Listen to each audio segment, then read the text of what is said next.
बसंत ऋतु का समय था। जंगल के सारे जानवर पशु पक्षी बहुत ही ज्यादा खुश थे क्योंकि पेड़ों में बेहतरीन और सुंदर सुंदर फूल लग चुके थे। इन फूलों से मधुमक्खियां मधु निकालकर शहद बनाती।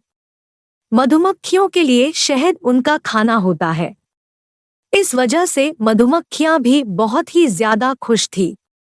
एक दिन मधुमक्खियां पेड़ों के फूलों से मधु निकाल रही थी कि तभी एक घमंडी पेड़ उससे बोला, क्या बात है? तुम हर वक्त यहाँ आकर हमारे फूलों का मधु चुरा कर ले जाते हो। तुम्हें ऐसा नहीं करना चाहिए। तुम एक चोर की तरह हमारा मधु निकाल लेते हो।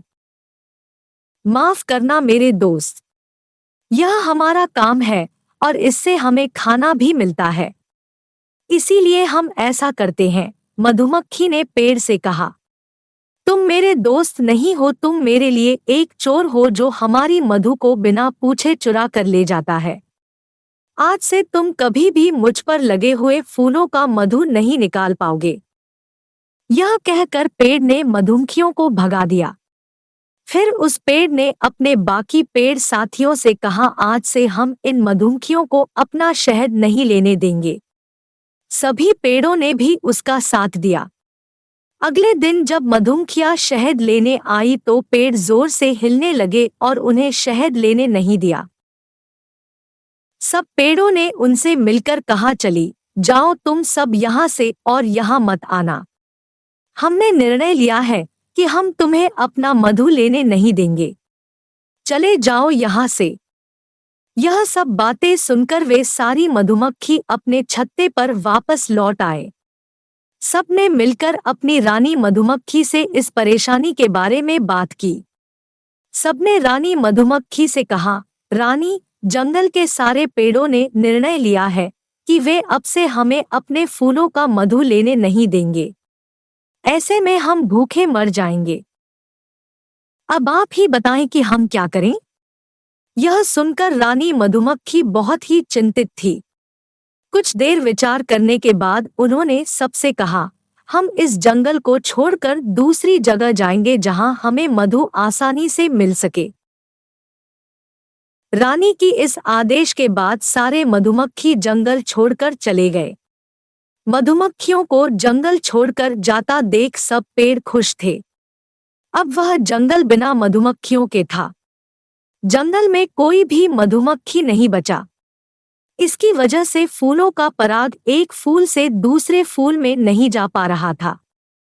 पेड़ों का फल आने बंद हो गए। फल के बीज भी नहीं हुए और जंगल में नए पेड़ उगने बंद हो गए।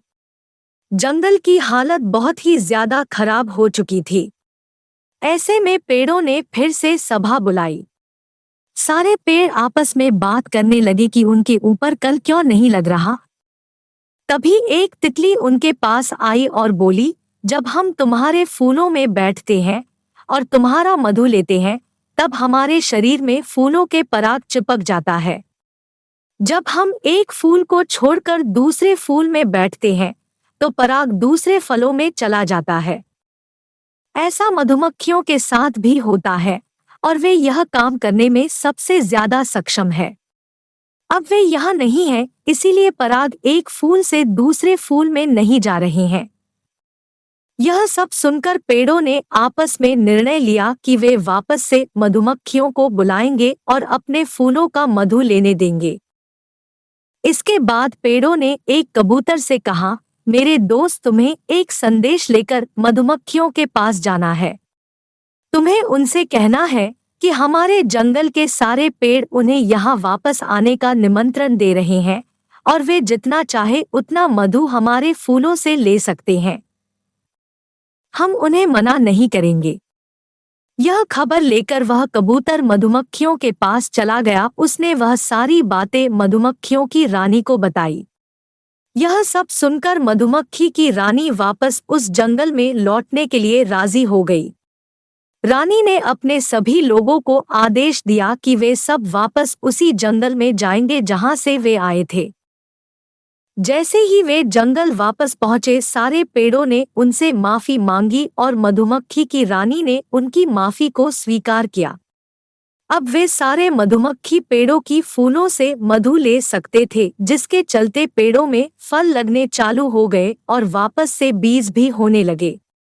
इससे जंगल में नए पेड़ फिर से उठने लगे। इस कहानी से हमें यह सीख मिलती है कि हमें खुद पर ज्यादा घमंड नहीं करना चाहिए और दूसरों की सहायता करनी चाहिए। जिस तरह से पेड़ को पता था कि मधुमक्खियों के लिए मधु उनका खाना होता है, लेकिन वे उन्हें अपना मधु देने से मना कर देते हैं, जिसकी वजह से उन्हें परेशानियों का सामना करना पड़ता है। इसलिए हमें दूसरों के लिए अच्छा काम करना चाहिए। इस प्रकार की ज्ञानवर्धक एवं रोमांचक कहानियों के लिए हमारे चैनल को सब्सक्राइब करें। धन्यवाद।